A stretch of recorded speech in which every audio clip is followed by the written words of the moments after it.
You've heard of the phrase, history repeats itself. Well, we could see that outdoors, and Dan Smith is going to let us know what you need to know before you go if you're going to be heading into the backcountry. And Dan, historical data, you've got statistics. Oh, yeah. Tell us a little bit about this. And even more importantly, we have people. Yes. Human beings will tend to make the same mistakes as a group over and over and over and over. Last week we had no missions. It was a great week. We did some training. But what's going to happen in the next 3 months? Well, we're going to have skiers go out of Vail and go out of Beaver Creek and go out of bounds and not get back in bounds.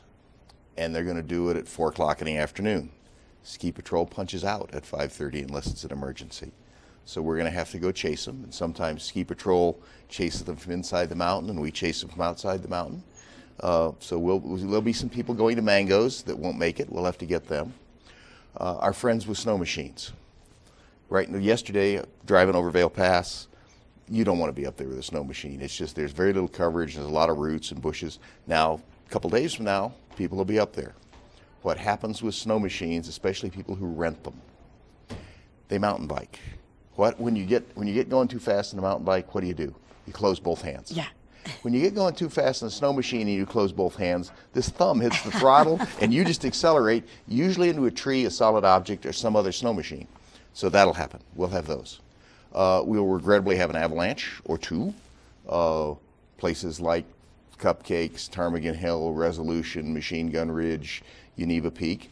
We'll have hundreds of avalanches. Most of them won't have humans in them. Most of them won't even be seen. But we'll have one or two that might or might not have a human in them, and we have to go out and find out, are there tracks in and tracks out? So we'll do a few of those. We still might have a latent hunter, the guy who's last rifle season and is out there and gets in trouble. We might have those. Let's see what else happens. Not too many snowshoers except if there's a medical. We'll have people trying to get to one of the huts, Fowler being a favorite, who don't make it. They cut their time too tight. They leave about noon for something that should take them 6 or 7 hours, and they only think it's going to take 3. And it gets very dark very early. And when it gets real dark, people tend to get disoriented. We'll probably have to go get people who are lost getting to a hunt once or twice. We'll get somebody in a hut who's sick. We have this every year. Yeah, altitude sickness. Well, altitude sickness, and occasionally it's alcohol sickness, but we'll have to go get them and bring them out to medical care. And almost all of the snow machines happen during the day, but the lost skiers happen at night, the hut evacs happen at night, the lost people going to the huts happen at night. We do a lot of night work in the winter, more than we do in the summer. That's pretty much what will happen, and that'll be happening, 30 to 40 times over the next 3 or 4 months. And it's the way every season goes. You can say, well, it looks like everybody's behaving themselves, nobody's going to get hurt. You'll be wrong. Yeah. Well, and you think, oh, that's not going to happen to me. But you need to, know the route you're taking, tell someone where you're going. And when you expect to be back, keep in mind the daylight hours, shorter each day we go on. The same rules that apply in summer. There's nothing up here you should do alone. Yeah. It's all much more fun if you do it with a group or do it with somebody else. Your cell phone is a great tool. Don't leave home without it.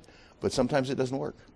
And in winter especially, the people who are going to help you are the people you're with. Mm-hmm. We're going to get there eventually, 45 minutes at a minimum, 2-3 hours more normally.